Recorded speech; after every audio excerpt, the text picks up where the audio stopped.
Gold fighting to hold the 1700 level. Bitcoin fighting to breach the 60,000 level. Oil, uranium firmly above 30. Cosmic wings, vaccine passports, virtual land, Elon Musk, Pfizer, a lot going on in this bizarro world of ours. I am Gerardo Del Real along with my co-host, Mr. Nick Hodge. This is episode 111 of Bizarro World. Mr. Hodge, how are you, sir? I am doing wonderful. I hope you are well, and I hope everyone had a good weekend, long weekend, and maybe still even enjoying it. So this one is recorded extra early because I'm traveling. Just a caveat there that in case we missed something that happened in the past couple of days. Excellent. I hope everyone had an excellent holiday weekend. Let's get right into it, Nick. You know, it's Thursday after market. Gold, after dipping below the 1700 level again, bounced back beautifully. It looks like 1735, 1740 is the next target it needs to take out before we see a run towards 1800 again. But as of Thursday, market close, it's looking solid. Closed at 1729. Thoughts on gold? I kind of know what you're going to say, but I want you to say it anyway. I told you it could go below 1700. I remember saying as much on this very podcast that it could go to the high 1600s and everything would still be okay. Not sure that this is the breakout moment that you and I want, like the big one, right? Like the quote unquote big one. But nonetheless, it's been a good, I don't know, let's call it week for gold stocks, at least. I know gold had a break below 1700 and then had a $40 or so update. But we were talking about things like Newmont and AGI, and you were writing about how producers and royalty companies had solid balance sheets. And that continues to be the case with a lot of green on the screen for the Kinrosses and the Alamoses and the Barracks of the world, et cetera, over the past couple of days. So that's good to see. I can ramble if you want. I don't know what to attribute that to. I think it's just sort of a bounce off of the dip below 1700 because, you know, rates still sort of elevated. Dollar making everybody think it's strong, but it's not. I don't think it's because of the sell-off. I just think it's the ebb and flow of where we are. The dollar below 93, but you know, if you look at a 12-month chart, it looks good. If you look at a 3-year chart, I think we can see the trend, right? The direction. Right. I don't believe that multi-trillion-dollar stimulus packages are good for the dollar, but I also do believe that the dollar is the cleanest dirty shirt out there. So it will be interesting to me what the dollar does here in the next several quarters. Back to your comment regarding the junior equities and the mid-tiers and the majors outperforming the gold price. I think it's actually a very similar setup to what the uranium equities did, right? I mean, there was a point where uranium, the spot price anyhow, dipped to 24, 25, and the juniors quit believing the spot price or caring about the spot price. It became abundantly clear to anyone with a calculator that in order for us to pivot to a cleaner energy that will involve nuclear, the price has to go up, the spot price. And so I think, you know, the smart money, quote unquote, whatever that is, finally decided to get off the sidelines. And I think a lot of that has to do with many of the companies like URC, like UEC, Yellowcake, that decided they were going to take that balance sheet and start buying physical supply. We've seen hundreds of millions of dollars raised in the past month or so by developers and producers who would much rather buy it at these levels and sell it back later when the utilities decide that they're happy to pay $70 a pound. So similar setup I see developing with the juniors. I think that, you know, the Chicana Coppers of the world that continue to hit, they can only go down so much more if they're adding value with the drill bit every other week, right? And so that's very, very encouraging to me. And let's see if the follow through is healthy enough to lead us higher, at least in the junior space, at least in the equities, right? At least enough to attract attention back to the space to get some uplift on positive news results. Agreed. And let's talk about positive news results. We thought this week may be the week that we had more results from Kinsley Mountain with New Placer Dome Gold and Nevada Sunrise Gold. We've all heard the whispers that we should hopefully be looking forward to positive results. You know what they say about whispers. They often fall on deaf ears, and that's often a good thing. So don't read anything more into that than you should. But I am excited what looks like to be a week of news results next week, because it didn't happen this week. And frankly, I thought it was going to. So I'll speculate that the holiday weekend and the markets being closed on Friday likely led to the decision to hold those results for an extra couple of days. Given what gold was doing earlier in the week, probably a smart decision, right? That's it. Yeah, I like it. Let's get right into Cosmic Wings. What the goodness. hell? All right, I'm curious. You and I talked off air. You asked me if I had heard about these Cosmic Wings, and you didn't see my face because we were talking on the phone, but I looked confused and puzzled, and I am confused and puzzled. That's because I hadn't heard of them either until just the other day. But here's the new thing that large restaurant chains are doing amid COVID and the trend to order food to your door, and it speaks to the bizarro world we live in. So, obviously over the past year, things like Uber Eats and DoorDash have come in handy to bring food to your door. So, well, first of all, when you really weren't able to leave your house, but then so restaurants could also open safely, and so you could order from a local business that otherwise might not get an order. You're obviously aware of this trend, right? Mm-hmm. And so if you look, and someone did because it made it into the Wall Street Journal this week, at like what some of the most popular restaurants are on some of these apps, like Uber Eats, for example, one of the most popular restaurants, quote unquote, wet restaurants on Uber Eats is a restaurant selling Cheeto coated chicken wings.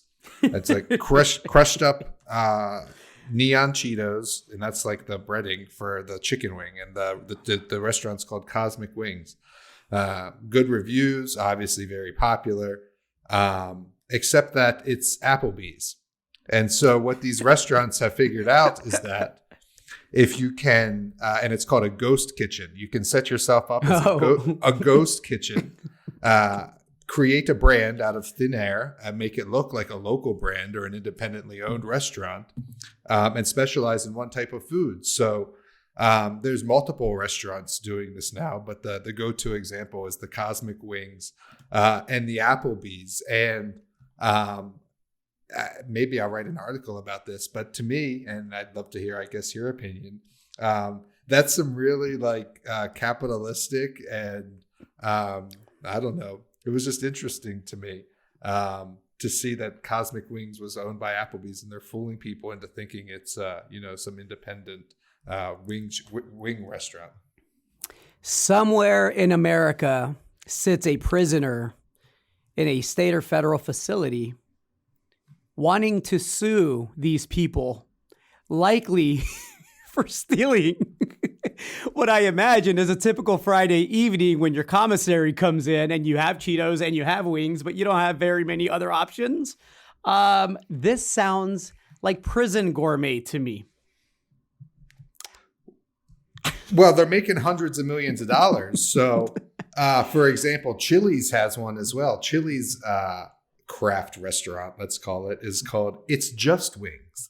And what else could it be? it's just wings, Gerardo. So It's Just Wings expects to do $150 million in annual sales this year. And not only, well, you know what? I lie because it's not just wings. They also sell fried Oreos. Are those called Just Fried Oreos? No, because they're from It's Just Wings, which is owned by Chili's, which has a parent company called Brinker International. And so smoke and mirrors and probably not too much smoke, at least real smoke, in those wings. Listen, I admire the capitalism. I am a capitalist at heart, in the true sense of the word, not capitalism the way it's practiced today. Good for them. Good for them.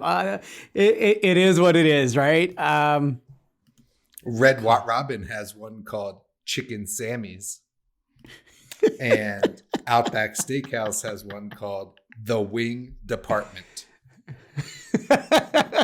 Mine would be and the Tender Shack. Mine would be called Just Breast. You don't like the bone? I prefer the breast. Anyway, Cosmic Wings in COVID America in 2021, being delivered by unprofitable companies whose stocks go up, manufactured by restaurants masquerading in their ghost kitchens as another brand, coating their chicken wings in terrible snack food. They just need a SPAC now to monetize it. That's incredible, Gerardo. Incredible is right. You know what else is incredible? We've talked at length about voter suppression in the US and how really the only way to kind of tilt the scales towards justice in America is if you're wealthy enough to be able to afford a lobbyist, right?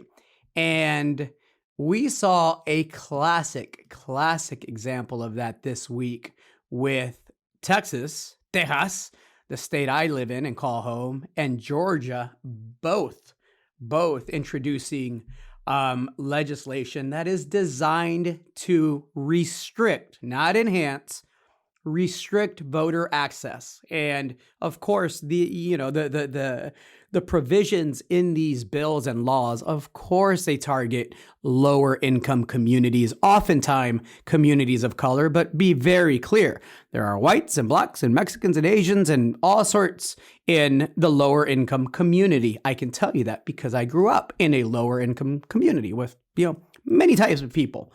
And I am actually encouraged by ESPN, Coca-Cola, Citi, a number of corporations that came out and said, we will not do business in your state if you move forward with these oppressive voter restriction bills. This is not what we want to encourage. We will take employment and opportunity away from your state. And I actually had a smile on my face, Nick, because I didn't think I would see the day where Delta and Coca-Cola and Citi and ESPN all got together and said, no, that's not good for the average American. So rewrite it, bitch. Hopefully it works. This is a topic we've talked about on this podcast at least twice. And we mentioned Georgia specifically. And I think we even talked about the potential for corporations to get involved in. And here it is. Some took longer than others, but nonetheless, it turned into a rallying cry of sorts. And I know you want to get into the Derek Chauvin trial, but all related in my mind, right? As far as a change of sentiment and frankly related to the fourth turning as far as how we prioritize things. How we prioritize things. Agreed. And again, for those of you maybe, because we have listeners from all over the world that are curious about the type of provisions that I'm talking about that the Republicans wanted to introduce, they wanted to limit early voting hours. And what they wanted to do is they wanted to make it as difficult as possible for the average American who works a 9 to 5, gets up at 7, leaves at 8, drives 45 minutes, clocks in, clocks out at 5:30, gets home at 7, right? Has dinner. They wanted to make sure that the voting hours wouldn't be from 6 a.m. to 10 p.m. because then people have time to come home and actually go out and vote and stand in line and have their vote counted, right? As it should in a democracy or a republic that we call an experiment in democracy. They wanted to limit those hours from 7 a.m. to 7 p.m. just to make sure that, unless you work from home or drive or don't rely on, any kind of public transportation, you wouldn't be able to vote. And it's absolute trash. It's absolute trash, and good on all those companies. I'll put a link up for calling out specifically the party and the individuals that introduced these bills, because it's absolute trash. It has nothing to do with fraud. It has nothing to do with any of that. It is 2021, people. we can come up with a better system, and we've talked about that before. But when people show you who they are, you should believe them. And the people that introduced this bill, it's anti-American. They aren't patriots. They aren't doing this for the average Joe. They're doing it to gerrymander districts, and that's a whole other conversation we can get into. But good on the companies that stepped up. Hopefully, we see more of that. I think it's necessary. I think it's the only way right now in our current system to tilt the scales, right? Do we know what the result is? Are they going to with the bill? Well, in Texas, it one bill passed and it's going to the Senate now. They did this. It's Senate Bill 7 is what it's called, and this thing was passed like at 1 a.m. After hours of debate.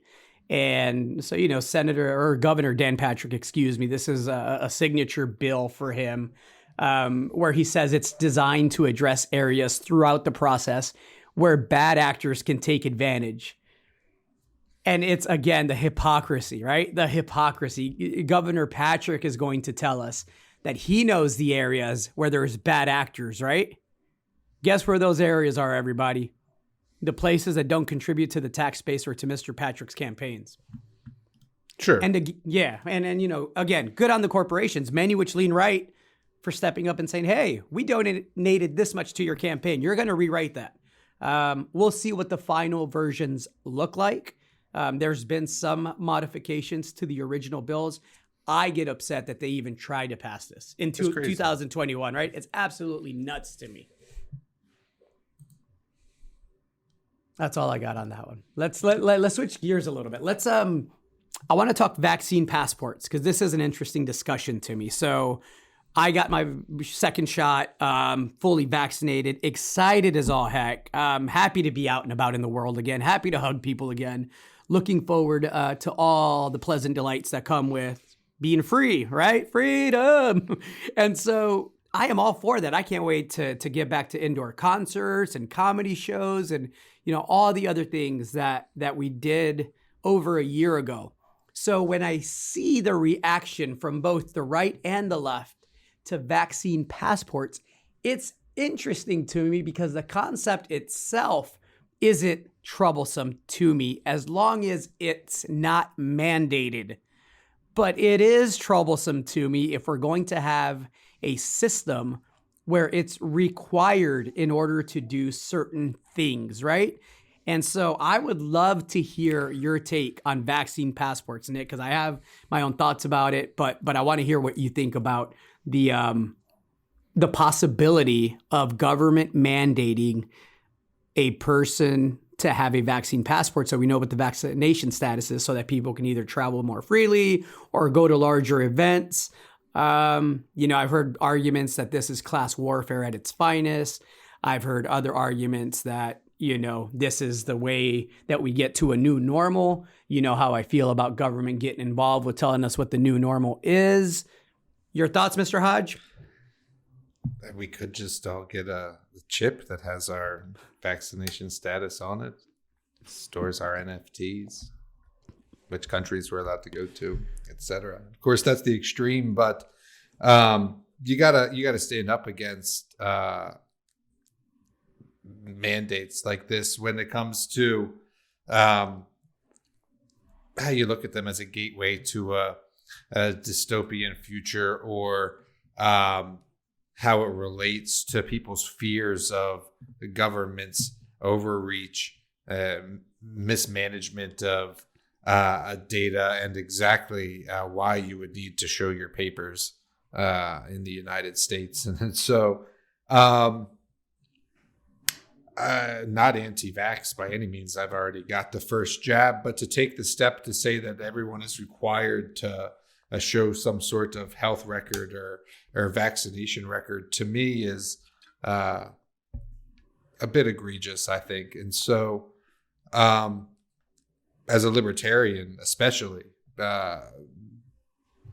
because we have enough things, limitations from the government as far as licensing and regulation, and we try to fight against those things.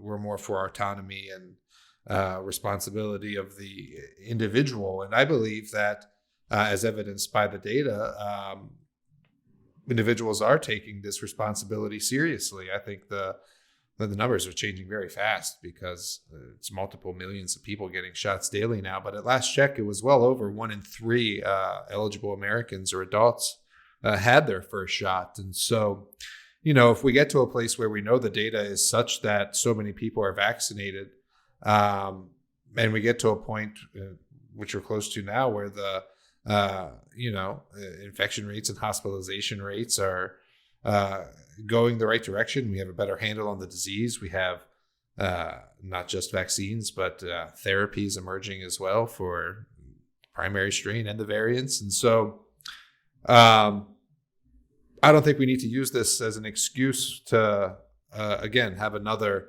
record that the government needs to keep track of. We're already well down that hole as it comes to, tracking transactions and tracking where you go. And I could talk about this at length, the license plate readers on the back of cars, et cetera. And so anyway, I'm starting to ramble now, but no, for all those reasons, I think that the requirement of a vaccine passport is unnecessary, while still thinking that the vaccine is necessary. Agreed. I was actually, again, surprised for the better of the Biden administration's take. I thought it was rational and I thought it was sensical. Senior advisor said the public would be more reluctant to get vaccinated if they feel like the federal government, is playing too much of a role in that. We are happy to provide guidance and make recommendations, but we do not want to institute a federal mandate. I thought that was well balanced and reasonable. Agree. Awesome. Let's talk side effects to the vaccine. How was your first jab, Mr. Hodge? I had the Moderna, and my arm was sore for a day, and that was it. That was the first shot. So we'll see how the second one goes. I think that's the second week of April. I like it. Yeah, it's I knock on wood and thank my lucky stars. I had them both. I didn't, other than a sore arm, zero side effects. I'm not taller. I'm not any more handsome. I'm not any uglier. I don't have a third arm, but I felt normal. The day after, I was working out, lifting, boxing, and I was surprised. I kept waiting. Anytime I'd get a little allergy sneeze or something, here it comes, right? It just didn't happen. And so, hopefully that's the experience of the majority of people. Did you see Ryan Reynolds' tweet? It's pretty funny.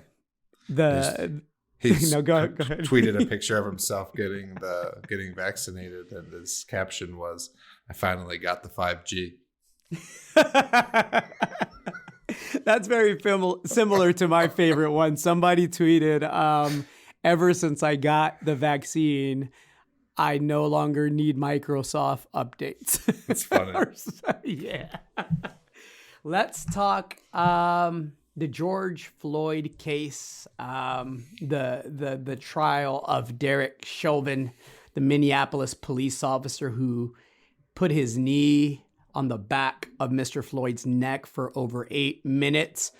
It's been tough to watch. There's firefighters that have testified that they were pleading with the officer to quit blocking his airway, that they were pleading for him to use less force. There's been testimony by kids. I'm talking 6, 7, 8-year-old kids that were around that are clearly traumatized. And I think that, obviously Mr. Floyd dying is an absolute tragedy. But I think oftentimes with situations like this or a mass shooting, I think we forget sometimes that oftentimes the people left behind end up with as much, if not more, trauma, right? Surrounding the initial incident and tragedy. And this is something that can have generational effects on people. And so it's been tough. It's been tough to listen to testimony. I haven't dug into it too deep because it is hard for me not to get very, very, very angry at the response. And you look at how much could have been done. There were so many opportunities during those 8 minutes to choose different, to be better. He was restrained. He was handcuffed. He was pleading for his life. He was explaining to him that he couldn't breathe. There were EMTs on the scene that were refused access to Mr. Floyd, meaning the police didn't want the EMTs to give him medical care. I mean, if that isn't criminal, if that isn't intent, I don't know what is. But again, the media, it should be noted there were other significant conditions, including fentanyl intoxication, because admittedly, Mr. Floyd and his ex-girlfriend testified that, they went in for a procedure a few years ago and got addicted to pills, to opioids, what they prescribed. And it was something that he was dealing with. But let's be absolutely clear, folks. 8 minutes, anybody, you give me 8 minutes on your neck, and I weigh 150 pounds. I'm a little guy, 5'6", 150. You give me 8 minutes and let me hunker down on your windpipe. And then tell me that it's the other stuff in your system that caused it. I'm sure that, heart disease and any methamphetamine use didn't help the cause. But the officer wasn't aware of that, and he sure in the hell didn't care. And again, there was just so much opportunity to do it differently that things have to change, and they are. We'll talk about that in a second. We'll talk New York City. Big deal out of New York when it comes to immunity for police. And I think this is going to be a game changer in our country for how we look at criminal justice and discipline with officers. But yeah, thoughts on the case, Nick? Have you followed it all? Well, I've been following. It's definitely tough to watch some of the testimony, but it's important to follow along. And not many thoughts there, except that I'd like to add, except that, he agreed, the officer I'm talking about, Chauvin, to plead to third degree murder, to plead guilty in the days after George Floyd died. And so he was ready to admit his guilt, at least to third degree murder. And so I think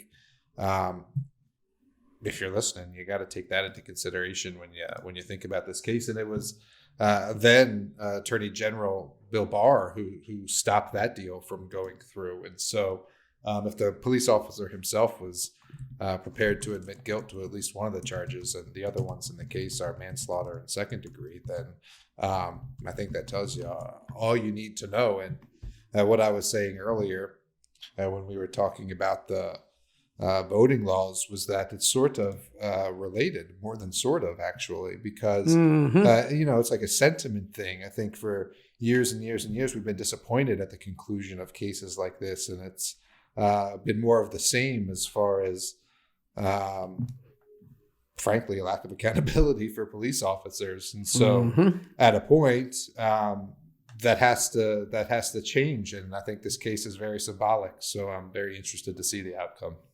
I am interested and frankly a bit worried to see the outcome. If there is a not guilty verdict, I think it's going to be another hot summer. And we said that last year at the beginning of all this. I'll say it again. I don't underestimate a jury's ability to sympathize with a police officer that looks like them for the most part.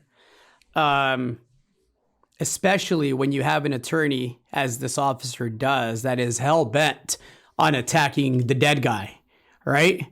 And not actually responding to the incident that his client is up for trial on. And so, yeah, something to keep an eye on. It's going to be interesting. That brings me right into the move from the city of New York to end qualified immunity. This is a week of pleasant surprises for me, Nick, because again, you and I have chatted about this and how important it was for this to happen. And it's happening. It's happening. And so for those not familiar, qualified immunity is the practice of not being able to file even a civil lawsuit against a government official performing his or her official duties unless they clearly establish statutory or constitutional rights of which a reasonable person would have known, which is legalese for if you're a police officer and throw a 76-year-old man down and he hits his head and the 76-year-old was doing nothing, not only can you not be sued for that, you're often commended. And so this vote by the city council that ends qualified immunity for the largest police force, and dare I say, one of the most egregious and asshole police forces in the country. No disrespect to the fine officers, men and women of the NYPD. All disrespect to the corrupt asshole ones that are within the few bad apples, right? That you and I always joke about, Nick. This is a step forward. And I think this is a decision that I believe is going to continue. A trend I think will continue. And thoughts? It's like you say, one of the largest police force in the United States. And so that's what I mean about things having to eventually go the other direction if in fact there's going to be institutional change. And this is another one of those dominoes or another one of those instances where we're starting to see things go the other direction when it comes to being able to hold police officers accountable for their actions. At the end of the day, they work for citizens and they've got to be accountable to us. And I guess the only other thing I'd add is that the qualified immunity has racist roots, established in the 1960s in Mississippi. So, and that relates again to the case we were just describing and the racial undertones that continue even now. And so good to see. Yeah, we had you and I in-depth conversations about this past summer about things that needed to be done, and then this was high on the list and hopefully sets a precedent for other police departments. Accountability, we're big on that. So this next topic is one that really makes my blood boil, and I'll be careful with what I say because I have two parents that are living in a part of Mexico that is extremely dangerous and delicate right now. But the bottom line is, there was an article this week that just kind of confirmed something that you and I had talked about off air. You had asked me, how things were back home in Mexico, and I told you it's tough right now. There's, it's grenades, it's daily murders, it's kidnappings, it's all sorts of ugly stuff. And, you asked me, where I thought, it came from. And I explained that, look, I've seen some of the weapons that the cartels have. Those are the U.S. weapons and Israeli weapons. And, we don't manufacture that in Mexico, right? So obviously they have to be coming from the U.S. And there was a report a few months ago of a rogue CIA agent that, was selling military grade weapons to the cartels, right? And by rogue, it means some journalist probably found out about it. And so he had to take the rap. So, there's an article now that says not only did the U.S. help the biggest drug cartel in Mexico traffic tons of drugs and commit murders, they also provided the weapons to do so. And this was an admission from the U.S. Department of Justice. And it was only uncovered because of transcripts from a motion for discovery of, I won't name the gentleman because, again, I have family in a very delicate part of the country. But back in July of 2011, there was a discovery request made by the attorney of the cartel leader. And basically, the cartel leader said, okay, sure, I did traffic tons of coke. Yes, killed many people. But guess who gave me the okay and the green light? And it reminded me a bit of the people that stormed the Capitol during the insurrection, right? Where the defense for a lot of them right now is, hey, I was invited. I was told to go fight. I was told to go fight like hell. My president told me to do this. And so, the war on drugs is a war on people, and it's not just on people with substance abuse problems or people of color here in this country. It's a war against the people of Mexico. Hundreds of thousands of people have been murdered, raped, beheaded, entire towns taken over, entire states taken over. And it's being facilitated by us, by the United States, right? And so, slippery slope, it's ugly. It has real life consequences for a lot of people, including family and friends of mine. Ugly stuff. I'll share a personal story.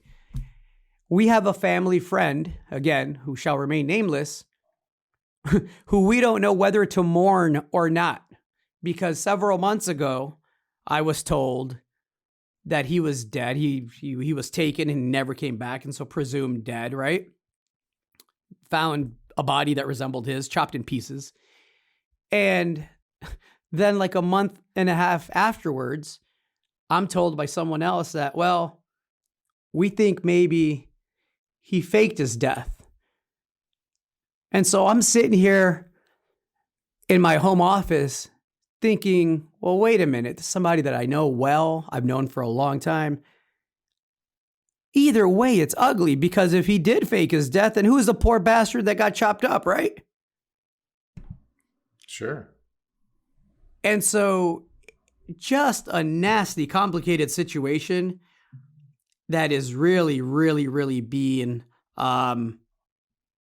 allowed and facilitated and encouraged by the U.S. government and the DEA.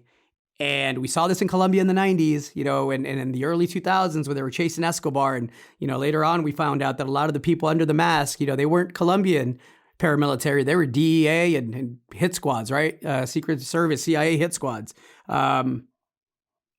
In 20 years, I think we're going to look back at what's going on in Mexico right now and just be absolutely blown away by the degree of involvement by the United States of America.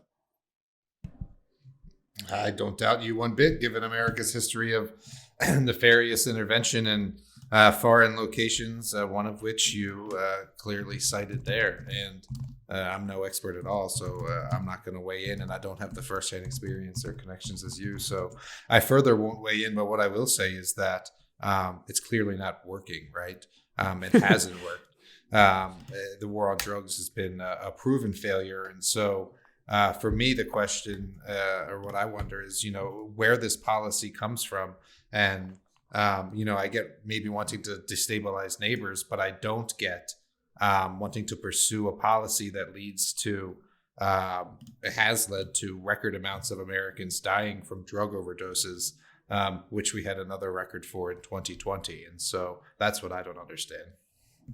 It's some nefarious stuff going on, right? And again, I think we talk about the fourth turning all the time. I think we're going through just an incalculable amount of change that is so difficult, I think, even for those of us that are really aware, or try to be aware at least, of everything going on around us. But I think the amount of change that's happening all simultaneously is so huge in scale that, again, I think in 20 years, we're going to look back and be like, wow.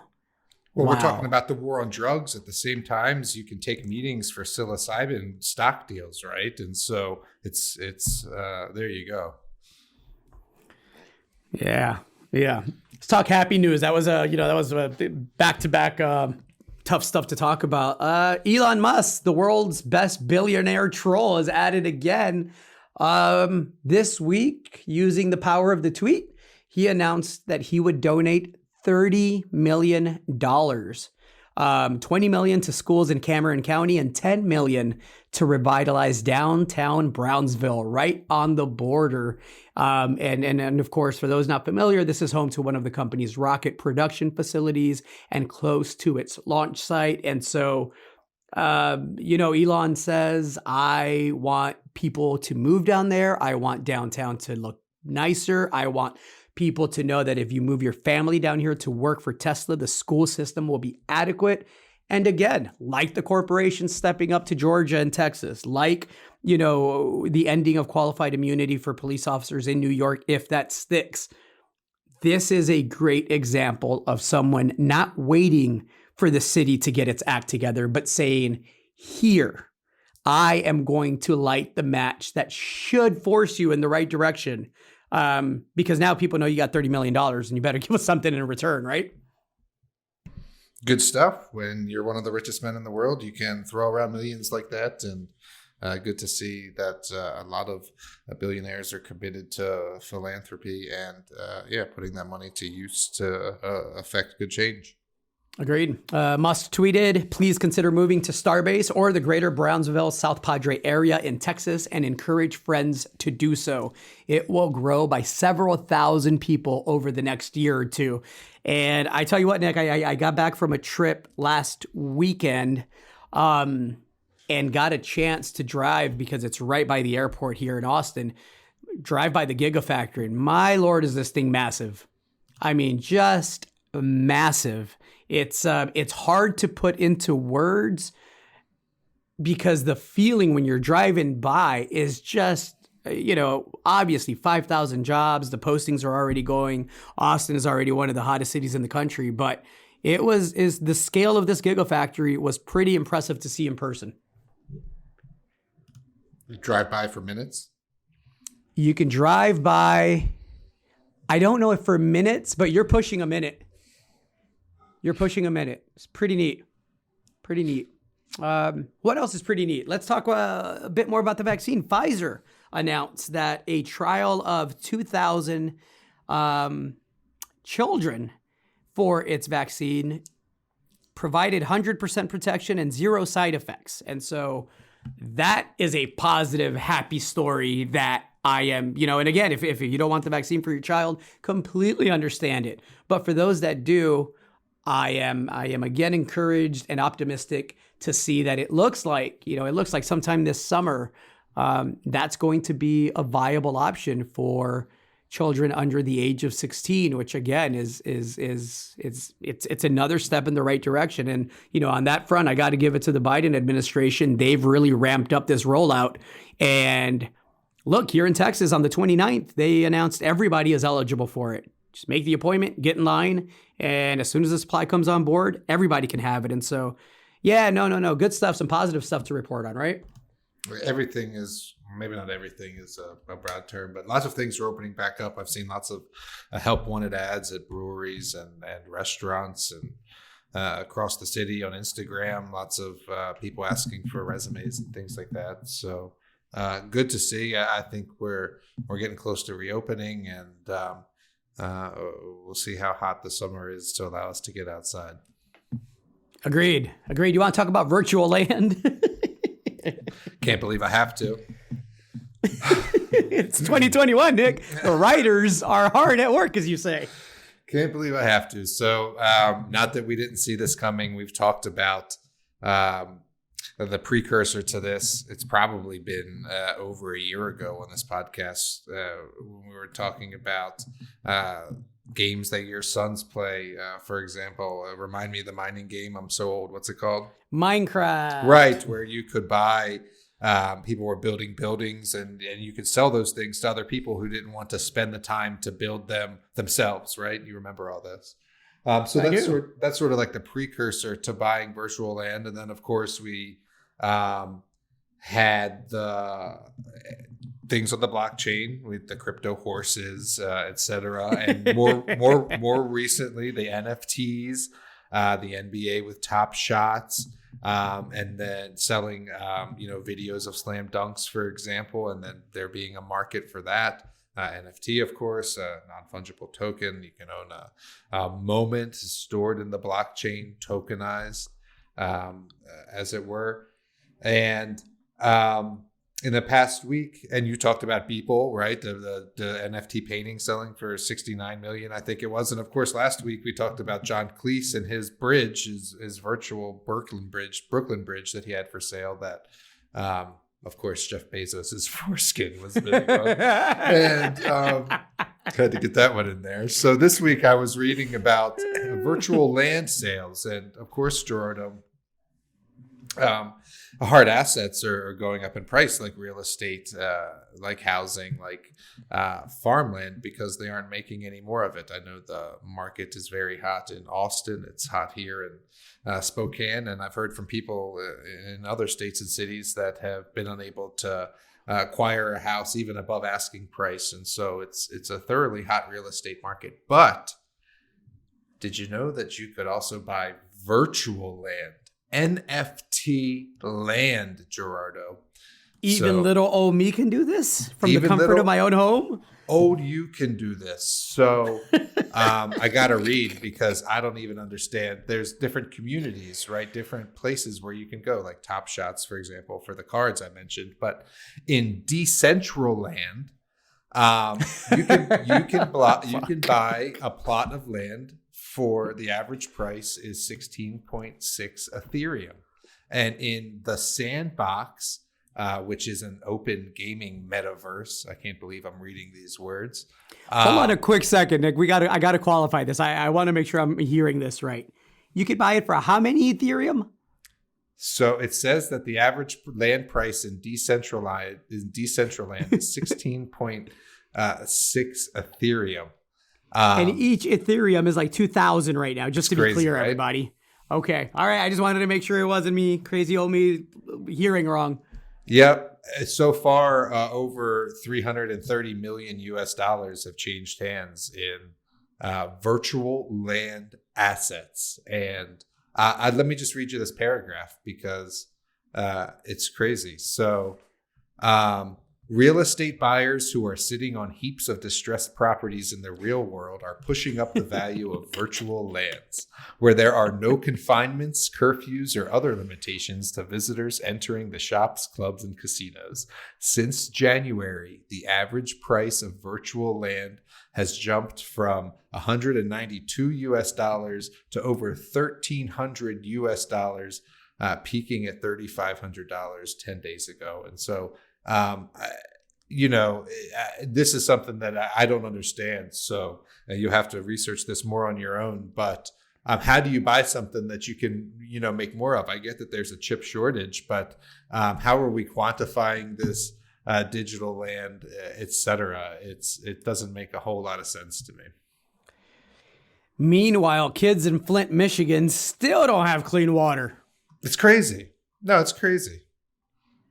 It's a Bizarro World, everybody. Nick, what are you looking forward to this next week? I know you have some traveling to do. We're coming off a holiday weekend. Anything in the market that is intriguing to you? I've already, for the second week in a row, laid out that I am really excited and looking forward to more assays from Kinsley Mountain, New Placer Dome Gold, and Nevada Sunrise Gold. Ditto for Chicana Copper. Anything that you're curious about? I wanted to talk more about uranium. I think those equities are starting to get really hot. You mentioned that the price was over $30 a pound and that it had some catch up to do to the equities, but they're really starting to break out across the entire space. And that infrastructure bill, earmarks some money for new nuclear technologies as part of re-energizing the grid. And I would just be looking at uranium names. I think that they still remain depressed, and there's not a lot of good ones out there. And I guess lastly, I would mention RESAS because holy cow, that was you're killing it. That's why you mentioned it. Closing, I think above $1.50 today, and having readers in that below $1 just earlier in March, and so. But the precedent there, if you remember, it was a company called EXP that went from $1 to $90. And so RESAS starting to catch a bit of a bid as well. And mostly I'm looking forward to volume coming back into the market, which you mentioned last week, because we'll have the holiday behind us and we'll start to figure out this dollar and rates move a bit more, I think. Agreed. Another name for everyone out there, if you're looking for a patient speculation, is K2 Gold. Yeah, they had some news today. They're getting back in the field. They are in the midst of waiting for approval for up to 120 drill holes, which is a pretty aggressive drill program. They had some excellent numbers from the first round of drilling. The last release, had 3 or 4 holes that missed, but it only missed because it never reached the target depth. And so that's a project, the Mojave Gold Project in California, the Republic of California, that I think has a lot of upside. And I know that the stock sold off a bit on the news that they weren't going to be able to get out there and drill immediately.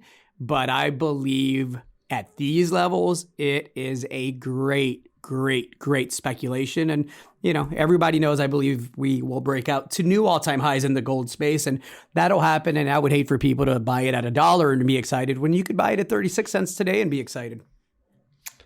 Always better to buy cheaper. Buy low, sell high. That's what it's called. The boring time is usually the time to load up, everybody.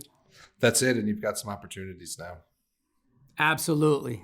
Nick, that's all I got. Anything else you want to get off your chest? No. Again, I hope everyone had a good holiday, and let's get ready for a good second quarter. Have a great second quarter, everybody. Have a great spring. Baseball is back. I'm off to watch my Cubs game. I am Gerardo Del Real, along with my co-host, Mr. Nick Hodge. This was episode 111 of Bizarro World. Stay safe, be kind, have fun. You can do all those, not necessarily in that order. Send us away, Nick. Let's do them in the real world, the Bizarro world, and not the Decentraland. See ya. Freedom!